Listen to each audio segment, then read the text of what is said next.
नमस्कार दोस्तों, मेरा नाम है दीप बनर्जी और आप देख रहे हैं डीप एस्ट्रो ज्ञान चैनल। दोस्तों, आज के इस वीडियो में हम जानेंगे कि राहु आपकी कुंडली में बेनिफिक है या नहीं। देखिए, मैं इसी वीडियो में बता दूंगा कि राहु को आप अपनी कुंडली में कैसे परख सकते हैं या फिर अपने परिवार में किसी की भी कुंडली को लेकर के उनके राहु को आप कैसे परख सकते हैं। लेकिन फिलहाल आप अपने जीवन को ऑब्जर्व कीजिए। मैं आपको जो जो पॉइंट्स बता रहा हूँ उसको ध्यान से सुनिए और अपने जीवन के ऊपर उसको अप्लाई कीजिए। चाहे आपका राहु किसी भी राशि में बैठा रहे, चाहे आपका राहु किसी भी भाव में बैठा रहे, यही से आप समझ जाएंगे कि राहु आपके जीवन में अच्छा फल दे रहा है या फिर गलत फल दे रहा है। देखिए दोस्तों, जरूरी नहीं है कि राहु अगर आपकी कुंडली में अच्छा बैठा है तो फिर ये आपको जीवन में हमेशा एंजॉयमेंट ही देगा। ये आपको स्ट्रगल नहीं देगा, ये आपको सॉरोज नहीं देगा, ये आपको दुख, पेन, सफरिंग ये आपको नहीं देगा, ट्रबल नहीं देगा। ऐसा जरूरी नहीं है। या फिर ऐसा भी जरूरी नहीं है कि जिसकी कुंडली में राहु खराब तरीके से बैठा है या फिर खराब प्रभाव दे रहा है उसको राहु काल में जीवन में एंजॉयमेंट नहीं मिलेगा। अब यही पर ही राहु का पूरा मिस्ट्री आता है। ध्यान से सुनिएगा, मजा आ जाएगा आपको। मान लीजिए कि आपको अपनी कुंडली नहीं पता, और अगर पता भी है फिलहाल उसको थोड़ी देर के लिए साइड कर दीजिए। मैं जो बोल रहा हूं उसको आप ध्यान से सुनिए। बाद में कुंडली में कैसे राहु को देखना है वो भी मैं आपको इस वीडियो में बता दूंगा, लेकिन फिलहाल आप इन सब पॉइंट्स को ध्यान से सुनिए। तो पहला पॉइंट, अगर आपकी कुंडली में राहु अच्छी तरीके से बैठा है तो इसका मतलब ऐसा बिल्कुल नहीं है कि राहु काल में या फिर राहु महादशा, अंतरदशा, प्रत्यंतर दशा या फिर गोचर काल में भी राहु आपके जीवन में परेशानियां नहीं लाएगा, दुख नहीं लाएगा, पेन नहीं लाएगा। अब यहां से ही ध्यान से सुनिए।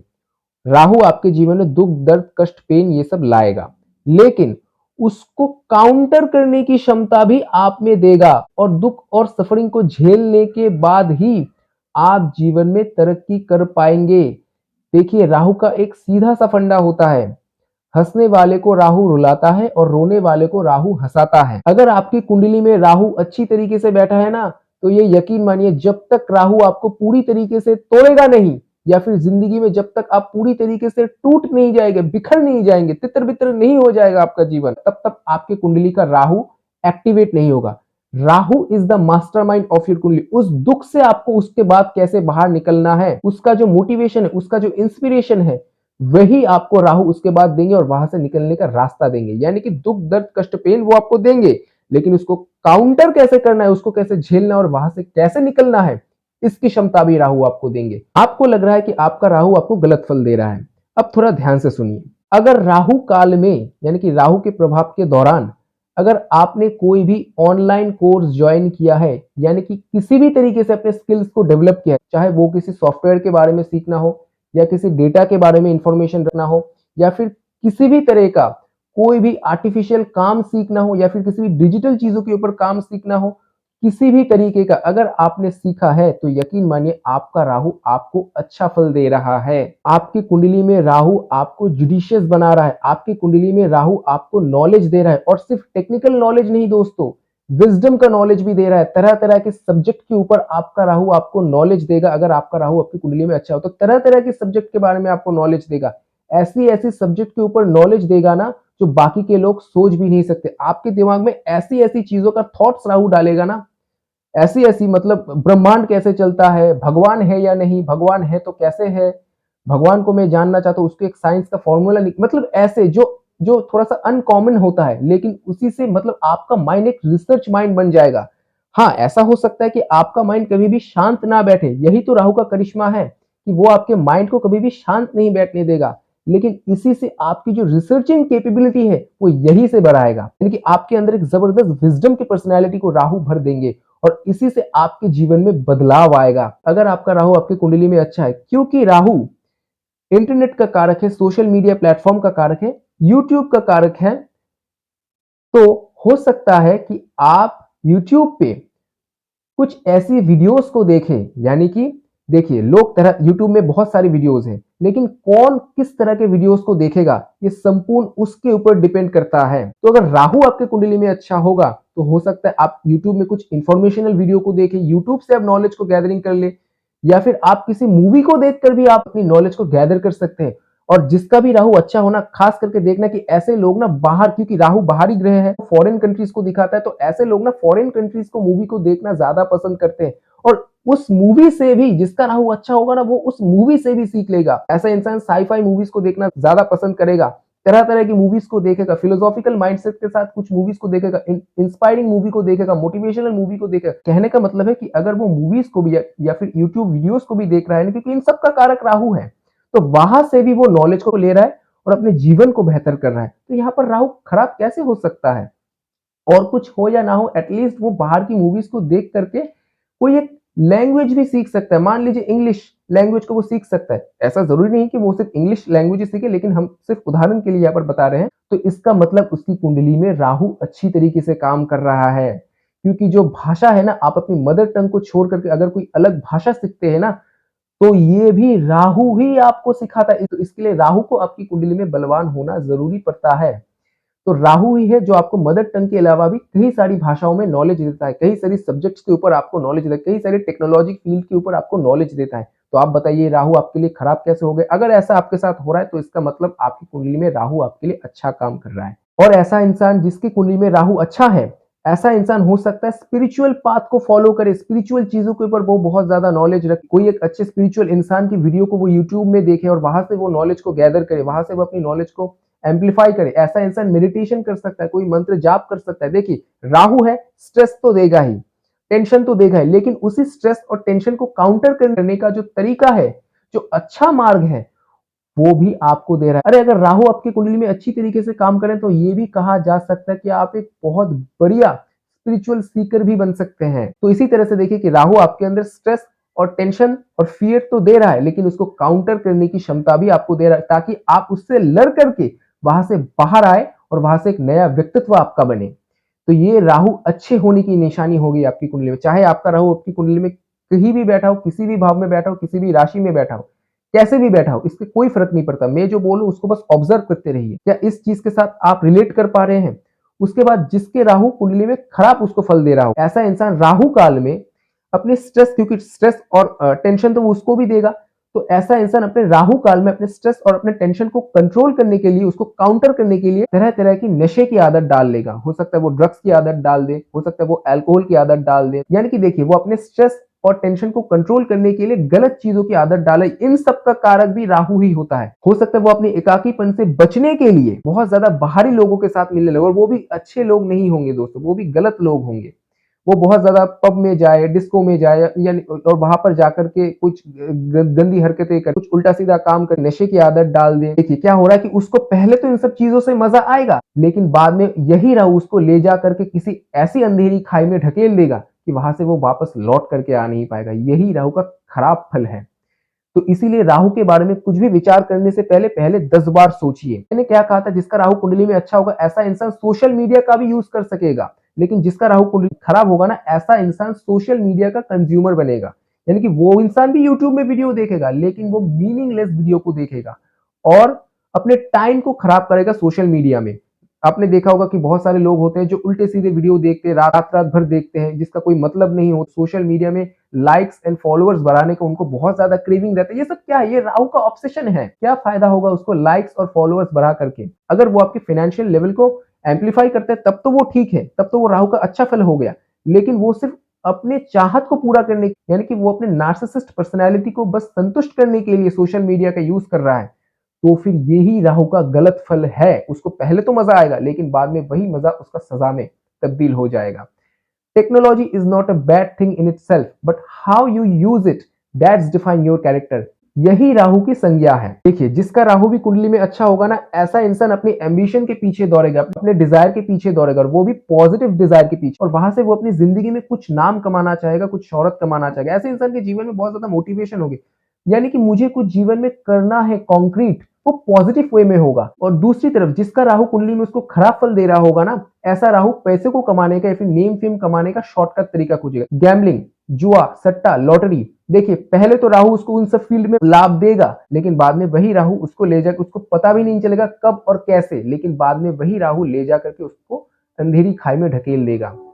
तो अगर आपके जीवन में स्ट्रगल है और आप मेहनत से कुछ अचीव करना चाहते हैं, अपने जीवन में मेहनत से कुछ कंक्रीट करना चाहते हैं, तो ये राहु का आपके जीवन में पॉजिटिव साइड है। आप अपने डिजायर के पीछे भाग रहे हैं, अपने एम्बिशन के पीछे भाग रहे हैं, लेकिन वो मेहनत से, वो एक सही मार्ग से, अपनी इंटेलिजेंस पावर के यूज करके, वो अपने नॉलेज का यूज करके तो यही तो राहु का पॉजिटिव साइड है। देखिए, जब भी राहु एक्टिवेट होता है ना, ज्यादातर मामलों में मैंने देखा है कि ऐसे इंसान की जो रात की नींद होती है ना, वो कई बार डिस्टर्ब होती है। तो अब दोनों में इसका फॉर्म देखिए, जिसका राहु कुंडली में अच्छा होगा ना, ऐसा इंसान रात को सोते हुए भी अपने डिजायर के बारे में सोचेगा, या फिर कुछ ऐसी ऐसी चीजों के बारे में सोचेगा ना, मतलब आपको क्या बताऊं, उनकी आप अगर आप बातें सुनोगे ना, आपको यकीन नहीं होगा। मतलब ब्रह्मांड के बारे में सोचेगा, यूनिवर्स के बारे में सोचेगा, कॉस्मिक एनर्जी के बारे में सोचेगा, भगवान के बारे में सोचेगा, मतलब ऐसी ऐसी सोच डाल देगा ना जो आउट ऑफ द बॉक्स हो। तो नेचुरल सी बात है, अगर इन सब चीजों में वो अपना दिमाग लगाएंगे तो जाहिर सी बात है रात की नींद उनकी खराब होगी। और दूसरी तरफ ये राहु का पॉजिटिव साइड है, इसको गलत मत समझिए। दूसरी तरफ जो इंसान रात को बैठ करके अपने टाइम को वेस्ट कर रहा है, या फिर इंटरनेट में कोई, आप जानते ही हैं इंटरनेट में बहुत सारे गंदी वीडियो निकलते हैं, उन सब गंदी वीडियो को, उन सब खराब वीडियो को अगर देख रहे हैं, वो भी तो रात को जाग रहा है ना। तो दोनों में डिफरेंस को आप देख पा रहे हैं, दोनों इंसान रात को जग रहे हैं, लेकिन कौन किसके लिए जग रहा है। जो इंसान का राहु कुंडली में पॉजिटिव साइड में होगा, ऐसा इंसान रात रात भर जग कर भी अपना काम करेगा अपने डिजायर को पूरा करने के लिए, क्योंकि उसके लिए उसका डिजायर उसको दौड़ाएगा। और वो डिजायर कौन दे रहा है, वही डिजायर आपको आपका राहु दे रहा है, और राहु ही बोल रहा है कि भाग उसके पीछे। समझ रहे हो ना। तो ये कोई नेगेटिव साइड नहीं है राहु का। उसके बाद अगर मैरिड लाइफ की बात करें, तो राहु अगर आपकी कुंडली में पॉजिटिव वे में काम करे या फिर नेगेटिव वे में काम करे, कई मामलों में मैंने देखा है कि दोनों ही वे में राहु मैरिड लाइफ में थोड़ा सा डिस्टर्बेंस लाता है। अब दोनों में कैसा डिफरेंस है ये देखिए। जिस इंसान का राहु पॉजिटिव है, ऐसे इंसान के साथ अपने पार्टनर का मन मुताब होगा, लेकिन वो इंसान उसी पार्टनर को लेकर के लॉयल रहेगा, और अंत में जाकर के उनका जो संबंध है वो और भी ज्यादा पुख्ता बनेगा। और दूसरी तरफ जिसका राहु उसके जीवन में खराब वे में काम कर रहा है, उसके लिए क्या होगा, उसके मैरिड लाइफ में भी परेशानियां आएंगी, डिस्टर्बेंस आएंगी, लेकिन वो क्या करेगा, ऐसा इंसान अपने पार्टनर को छोड़ करके कहीं बाहर जाएगा, यानी कि एक्स्ट्रा मैरिटल अफेयर्स। इसकी वजह से देखिए, उसको पहले तो हो सकता है उसको मतलब मजा आए, आनंद आए, लेकिन बाद में यही राहु उसको ऐसा फंसाएगा ना, आप सोच नहीं सकते। मैंने बहुत सारे ऐसे केसेस देखे हैं। बाद में ब्लैकमेलिंग के चक्कर में फंसा देते, बाद में मान सम्मान में हानि कर देते, फैमिली कोर्ट तक ऐसा मामला चला जाता है, इंसान को सर पीट पीट के रोना पड़ता है। उसके बाद राहु काल में जिसका राहु कुंडली में अच्छे वे में है, उसके अंदर भी राहु रोक देगा, जिसके कुंडली में राहु खराब वे में उसके अंदर भी रोक देगा। अब दोनों में इसका डिफरेंसेस देखिए। जिसके जीवन में राहु अच्छे वे में काम कर रहा है, उसको भी जीवन में रोक देगा, लेकिन उस रोक से लड़ने की जो क्षमता है, जो माइंडसेट, जो माइंड की पावर है, जिसको हम साइंस की भाषा में प्लेसिबो इफेक्ट कहते हैं, माइंड की क्षमता से वो अपने रोग से लड़ लेगा। और जब भी उसका रोग होगा ना, उसको कोई बेस्ट डॉक्टर भी मिल जाएगा। उसको रोग होगा लेकिन बेस्ट डॉक्टर भी उसके ट्रीटमेंट के लिए मिल जाएगा। दूसरी तरफ जिसका राहु कुंडली में खराब वे में काम कर रहा होगा ना, उसका रोग लगेगा, लेकिन उसके खुद की गंदी आदतों की वजह से लगेगा। जैसा कि मैंने कहा, नशा करना, उल्टी सीधी जगहों पर जाना, एक अनडिसिप्लिन लाइफ को लीड करना, मतलब ये सब जो रोग लगेगा ना, उसको अपनी खुद की गलतियों की वजह से लगेगा। और जब लगेगा ना, उस मोमेंट में उसको पता भी नहीं चलने देगा, और तब उसके सामने ट्रीटमेंट का भी बहुत ज्यादा समस्या हो जाएगा। क्योंकि देखिए, राहु ने ये रोग उनको नहीं दिया है, उनकी खुद की गलतियों की वजह से उनको ये रोग लगा है। तो राहु अब उनको इस मामले में टीच करेगा। तो समझ पा रहे हैं ना कि राहु के डिफरेंसेस को। अब एक और उदाहरण आपको देता हूं। जिसका भी राहु काल शुरू होगा ना, देखना कि राहु काल में जिसका राहु कुंडली में अच्छा है या फिर जिसका राहु कुंडली में खराब है, दोनों के लिए देखना कि ऐसे इंसान के जीवन में कोई ना कोई राहु काल शुरू होती कोई ना कोई एक रिलेशनशिप बनाने का मौका आएगा, हो भी जाएगा, लेकिन वो भी एक इल्यूजनिस्टिक रिलेशनशिप होगा। क्योंकि राहु का एक नैसर्गिक स्वभाव है, ग्रह अपना नैसर्गिक गुण, धर्म और स्वभाव नहीं बदलेंगे। राहु कभी भी देव गुरु बृहस्पति जैसा आपको फल नहीं देंगे। Rahu at the end Rahu जैसा ही फल देगा। लेकिन अब आपको समझना है कि राहु आपके लिए अच्छा है या फिर आपके जीवन में वो आपको खराब प्रभाव दे रहा है। अब इसके डिफरेंसेस को पकड़िए। जिसके कुंडली में राहु अच्छी तरीके से काम कर रहा है, उसके जीवन में भी एक पार्टनर आएगा, उसके जीवन में वो एक रिलेशनशिप में जाएगा, वो भी एक इल्यूजनिस्टिक वे में। उस रिलेशनशिप को लेकर के उसके जीवन में भी प्रॉब्लम्स आएंगे, लेकिन उस रिलेशनशिप से वह बहुत जल्दी बाहर भी हो जाएगा। और उसको ये भी ज्ञान हो जाएगा कि अगली बार अगर मुझे किसी रिलेशनशिप में जाना है तो थोड़ा सा सोच समझ करके जाना है। यानी कि इस तरह के इंसान के साथ, जिस भी रिलेशनशिप उसका पहले था, यानी कि उस तरह के इंसान के साथ मुझे दोबारा रिलेशनशिप के चक्कर में नहीं पड़ना है। यानी कि राहु ने यहाँ पर आपको चौकन्ना कर दिया। राहु ने यहाँ पर आपकी ऑब्जर्वेशन पावर को बढ़ा दिया। आपको चौकन्ने करना और आपको एक ऑब्जर्वर बनाना, एक इंटेलेक्चुअल माइंड देना, आपको ये सब चीज राहु के कंट्रोल में आता है, और इसका बेनिफिट फल राहु ने आपको दिया। और दूसरी तरफ जिसका राहु उसके जीवन में खराब प्रभाव दे रहा है, जानते हैं उसके साथ क्या होगा? वो इंसान रिलेशनशिप में जाएगा और उस रिलेशनशिप में उसको बहुत मजा भी आएगा, क्योंकि वो क्या होगा ना, उस रिलेशनशिप में उसका ना लस्ट का पैशन बहुत ज्यादा होगा। उस रिलेशनशिप में उसका लस्ट का पैशन बहुत ज्यादा होगा, उसको बहुत मजा आ रहा होगा पहले पहले, या फिर बहुत ज्यादा मतलब आपने सुना होगा ना कि हमारा प्यार तो हमारा प्यार है, हमारा प्यार तो मतलब इस दुनिया का सबसे बेहतरीन प्यार है, ऐसे जो भ्रमात्मक थॉट्स हैं।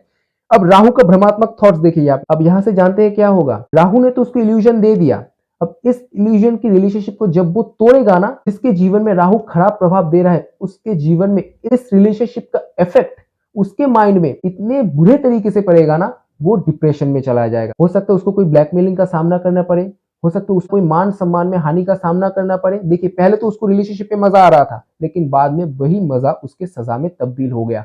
यही चीज मैं आपको राहु के बारे में समझाना चाहता हूं कि राहु हंसने वाले को रुलाता है और रोने वाले को हंसाता है। अगर आपके जीवन में आप देख पा रहे हैं, क्योंकि अभी मैं बताने वाला हूं कि राहु आपकी कुंडली में किस तरह से स्थित होने पे राहु आपकी कुंडली में आप राहु को अच्छा मान सकते हो, उसका मैं सारा पॉइंट आपको क्लियर कर दूंगा ताकि आपको कोई भी और ज्यादा कंफ्यूजन ना रहे। लेकिन फिर भी अगर आप देख रहे हैं कि राहु आपकी कुंडली में अच्छे होने के बावजूद भी जो जो पॉइंट्स मैं बताऊंगा उसको सुन करके आप देख रहे हैं कि आपका राहु आपकी कुंडली में अच्छा है, लेकिन फिर भी आपके राहु काल में आपको जीवन में परेशानियां देखना पड़ रहा है, तो खुश हो जाइए, क्योंकि बहुत जल्द बहुत कुछ अच्छा होने वाला। आपका जो जीवन है ना, वो पूरा का पूरा 360 डिग्री वे में बदल जाएगा। तो ये मैंने बताया आप कैसे राहु को अपने जीवन में ऑब्जर्व कर सकते हैं, बिना कुंडली के, बिना जन्म पत्रिका के भी। अब आप अपनी कुंडली को सामने रख लीजिए और अब ये जानने की कोशिश करते कि राहु किस तरह से बैठने से वो कौन कौन से पॉइंट्स आपको देखने पड़ते हैं राहु को परखने के लिए आपके जन्म पत्रिका में, कि आपका राहु आपकी कुंडली में अच्छा फल दे रहा है, यानी कि अच्छी तरीके से स्थित है या नहीं। चलिए उसके बारे में जानते हैं। पहला पॉइंट, अब ध्यान से सुनिएगा। जिस भी राशि में आपका राहु बैठा है, उस राशि के स्वामी के साथ आपका जो भी लग्न है, आपके लग्न लॉर्ड के साथ, यानी कि आपके लग्न के स्वामी के साथ क्या उसका नैसर्गिक रूप से मित्रता का संबंध है। अगर उस राशि लॉर्ड के साथ आपके लग्न लॉर्ड का नैसर्गिक रूप से मित्रता का संबंध है, तो यहां पर राहु आपको अच्छा फल देगा। अब अगला पॉइंट, जिस भी राशि में राहु बैठा है, उस राशि का जो स्वामी है, क्योंकि राहु एक डिस्पोजिटर प्लेनेट है, इसीलिए जिस भी राशि में राहु बैठा है, उस राशि का जो लॉर्ड है, जो स्वामी है, क्या वो अपनी उच्च राशि में जाकर के बैठ चुका है। अगर उच्च राशि में नहीं बैठा है, तो क्या वो अपने मित्र की किसी राशि में जाकर बैठ चुका है। अगर मान लीजिए मित्र के घर में भी नहीं जाकर के बैठा है, तो क्या वो राशि का स्वामी ग्रह आपकी कुंडली में केंद्र स्थान में बैठा हुआ है या फिर त्रिकोण स्थान में बैठा हुआ है। केंद्र स्थान मतलब 1, 4, 7, 10 और त्रिकोण मतलब 1, 5 और 9, इन सब घरों में बैठा हुआ है। या फिर मान लीजिए कि ऐसा भी नहीं है, तो फिर क्या वो राशि का जो स्वामी है वो जा करके एकादश भाव में, आपकी कुंडली के एकादश भाव में बैठा हुआ है। अगर ये पॉइंट आपके लिए एप्लीकेबल होता है, तो यकीन मानिए आपका राहु आपकी कुंडली में अच्छा है और वो आपको अपनी महादशा, अंतरदशा, प्रत्यंतर दशा में या फिर गोचर में आपको अच्छा फल देगा। अब अगर मान लीजिए कि ये पॉइंट आपके लिए एप्लीकेबल नहीं हुआ है, तो अभी तीसरा पॉइंट, जिस भी राशि में राहु बैठा है, यानी कि उसका डिस्पोजिटर प्लैनेट जहां भी गया है, क्या वहां से वो राहु को, यानी कि अपने ही घर को देख रहा है, तो फिर ये राहु के लिए बेनिफिशियल हो जाएगा। चाहे वो राहु के लिए शत्रु ग्रह हो या फिर मित्र ग्रह। अब इस चक्कर में मत पड़िए, उसमें मैं आऊंगा,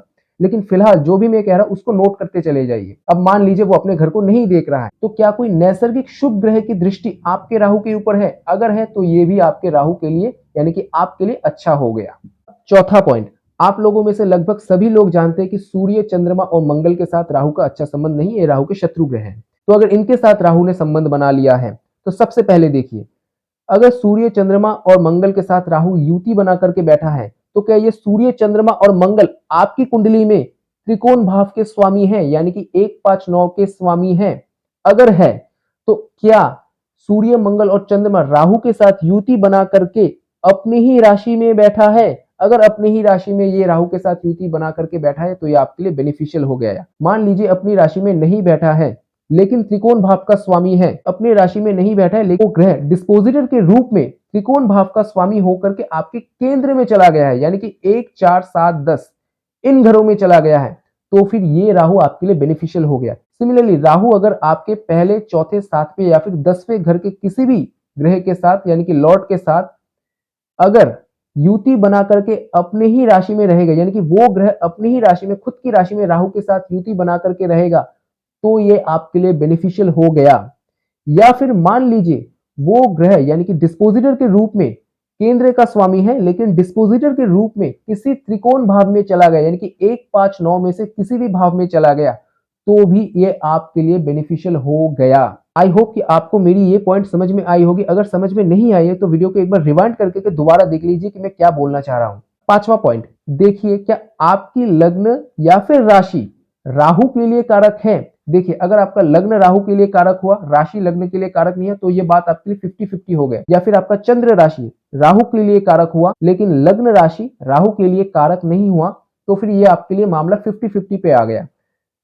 लेकिन अगर दोनों ही आपके लिए कारक बनते हैं, यानी कि लग्न राशि भी और चंद्र राशि भी, तो ये आपके लिए बेनिफिक हो गया। अब वो राशियां कौन कौन सी है? वो है वृषभ लग्न वृषभ राशि, मिथुन लग्न मिथुन राशि, कन्या लग्न कन्या राशि, तुला लग्न तुला राशि, मकर लग्न मकर राशि, कुंभ लग्न कुंभ राशि। ये सब लग्न राशियां राहु के कारक होते हैं। अगर इनमें से आपकी लग्न राशि किसी में भी आती है तो राहु आपके लिए कारक। नेचुरली आपकी कुंडली में जो भी आपका कारक ग्रह है वो आपका नुकसान करता नहीं है। उसके बाद मान लीजिए ये पॉइंट भी आपके लिए अप्लाई नहीं हुआ, ना तो राहु आपके लिए कारक है, ना तो जिस भाव में बैठा है उसका स्वामी केंद्रीय त्रिकोण में जाकर के बैठा है, ना तो कोई बेनिफिक प्लेनेट राहु के ऊपर दृष्टि दे रहा है। कोई भी पॉइंट अभी तक आपके लिए लगा नहीं है। अब मैं जो छठा पॉइंट बोलने वाला हूं उसको बड़े ही ध्यान से सुनिए। नेचुरली हम जिन सब राशियों को राहु बैठने से अच्छा नहीं मानते, उन राशियों में अगर आपका राहु बैठा है तो अब आप क्या करेंगे? तो अब देखिए, आप राहु के नक्षत्र को, यानी कि राहु किस नक्षत्र में बैठा है।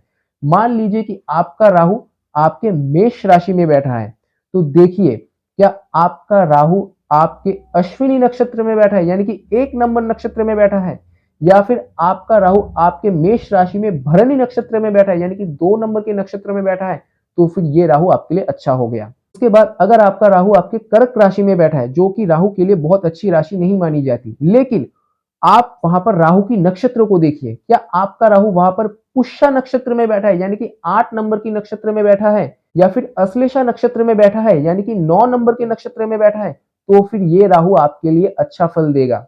उसके बाद सिंह राशि में अगर आपका राहु बैठ गया है, जो कि राहु के लिए कोई फेवरेबल राशि नहीं मानी जाती है, तो इस घर में अगर आपका राहु बैठा है तो देखिए क्या राहु आपके सिंह राशि में मघा नक्षत्र में बैठा है, यानी कि 10 नंबर नक्षत्र में बैठा है, या फिर राहु आपके सिंह राशि में 11 नंबर के नक्षत्र में बैठा है, यानी कि पूर्व फाल्गुनी नक्षत्र में बैठा है, तो ये राहु आपके लिए अच्छा फल देगा। उसके बाद चले आइए, अगर आपका राहु आपके वृश्चिक राशि में बैठा है, जो कि राहु के लिए अच्छा राशि नहीं माना जाता है, लेकिन फिर भी अगर आपका राहु आपके वृश्चिक राशि में बैठा है, तो देखिए क्या आपका राहु आपके वृश्चिक राशि में अनुराधा नक्षत्र में बैठा है, यानी कि 17 नंबर के नक्षत्र में बैठा है, या फिर ज्येष्ठा नक्षत्र में बैठा है, यानी कि 18 नंबर नक्षत्र में बैठा है, तो फिर ये राहु आपके लिए अच्छा हो जाएगा। उसके बाद चले आइए कि अगर आपका राहु आपके धनु राशि में बैठा है, लेकिन फिर भी आपका राहु धनु राशि में रह करके मूला नक्षत्र में बैठा है, यानी कि 19 नंबर के नक्षत्र में बैठा है, या फिर पूर्वाषाढ़ा नक्षत्र में बैठा है, यानी कि 20 नंबर 20 लिखा होगा राहु के आगे, अगर 20 नंबर के नक्षत्र में बैठा है, यानी कि पूर्वाषाढ़ा नक्षत्र में बैठा है, तो फिर ये राहु आपके लिए अच्छा हो जाएगा। उसके बाद अगर आपका राहु आपके मीन राशि में बैठा है, तो यहाँ पर राहु अगर आपके उत्तर भाद्रपदा यानी कि 26 नंबर अगर नक्षत्र में बैठा है, या फिर रेवती नक्षत्र में यानी कि 27 नंबर के नक्षत्र में बैठा है, तो भी ये राहु आपके लिए अच्छा फल दे देगा। देखिए, वृषभ मिथुन कन्या तुला मकर कुंभ, इन सब में राहु कहीं पर भी बैठे, क्योंकि राशि यहाँ पर राहु के लिए फेवरेबल होता है। नेचुरली राहु अगर यहाँ पर ठीक ठाक रहे, अगर ये सब पॉइंट्स यहाँ पर अप्लाई हो, तो राहु यहाँ पर ठीक ठाक काम करके देता है। लेकिन अगर जिस भी राशि में राहु बैठे, उस राशि के स्वामी के साथ राहु का कोई नैसर्गिक मित्र संबंध नहीं है, लेकिन फिर भी अगर राहु इन सब नक्षत्र में रहे, तो भी राहु आपको अच्छा फल दे देता है।